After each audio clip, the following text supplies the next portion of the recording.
Hey, what's up YouTube? Here's another video of ratchets and wrenches. Today I'm going to show you guys how to remove and replace your valve cover gasket. This is going to be done on a 1999 Toyota Camry with a 2.2 liter 4-cylinder engine.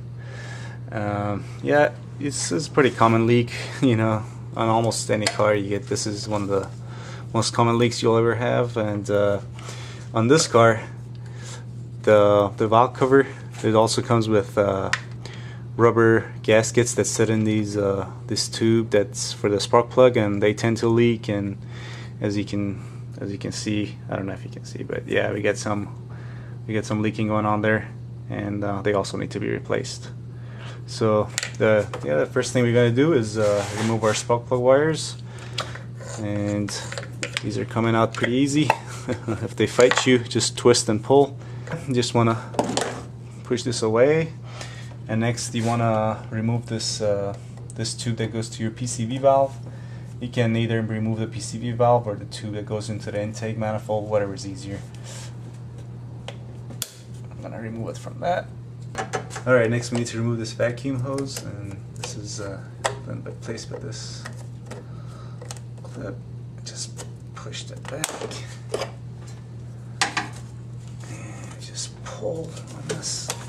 Okay, now we can go ahead and start removing our valve cover our valve cover. And you know, most valve covers, they are attached to the cylinder head by small bolts all around the circumference, and then a couple of bolts on top. This one is just held in by these 4 little, well, not little, they're sized. You need a 30mm socket to get these, but these are like plastic nuts of, I guess that's what you would call them. They're screwed up top around the spark plug hole, and they're keeping this valve cover on, and they're actually not in they're not tight in, they're not screwed in that hard at all. You can just use your hand, turn this, and go ahead and start removing these.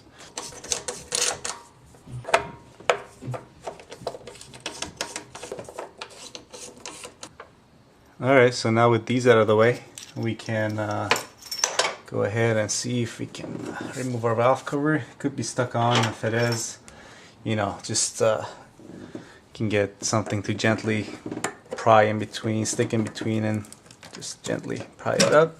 There we go.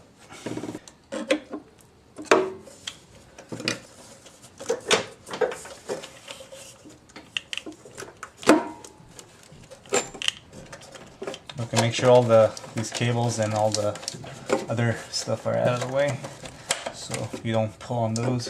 There we go. That's it. Alright guys, upon further investigation, this valve cover gasket is actually in pretty good shape, and our leak, which was back here, was not because of the valve cover gasket. It's because of this. There is a bearing cap at the end of this right at the end of this valve cover, and that needs to be replaced. That's what's leaking. I'm gonna try to show you guys, but it's gonna be hard. Yeah, it's leaking right from around the bearing. The bearing cap that's inside this bearing right here, and that needs to be replaced. But yeah, I'm gonna replace the valve cover gasket anyway.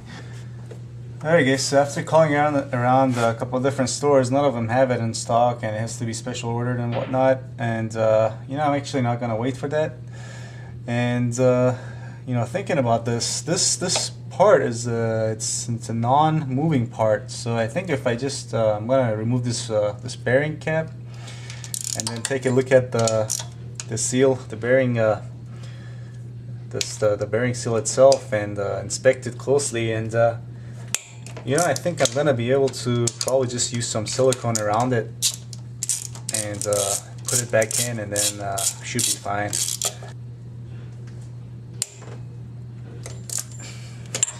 You know, one reason this thing might be leaking is because these are way over torqued, and this cylinder has been rebuilt recently. I can tell because it's a different color than the engine block.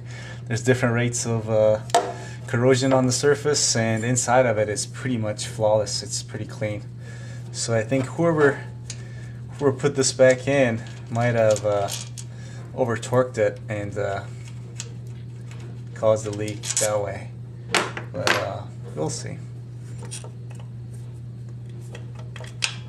There we go. All right, and here's our cap. That's squeezed in here way too hard. All right, finally it popped out, and yeah, as you can see, this thing is way too hard.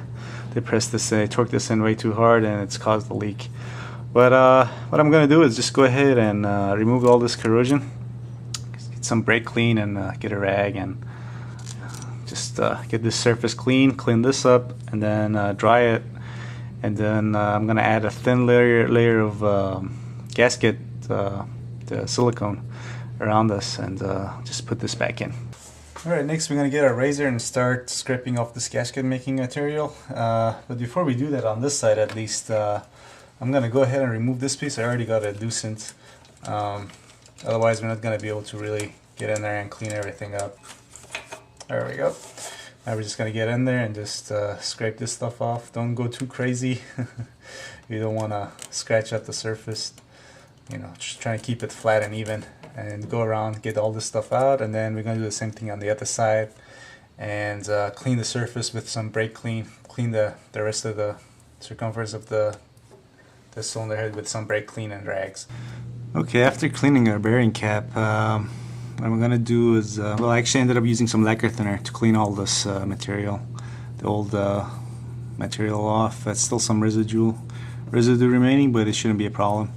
Did the same thing to our bearing cap. So next what I'm gonna do is get some ultra black maximum oil resistant RTV silicone. Just gonna put some on my finger and gonna run it around our bearing cap. Just trying to do it evenly as possible. It's easier said than done, but let's see. I want to make sure you put this on the right side of this, and just gonna squeeze this in. Going to go ahead and put this back on and hand tighten the bolts that hold this in place. Okay, hand tight is good for now. We're gonna wait until we're ready to put our valve cover back on before we torque this down to about 9 foot per pound.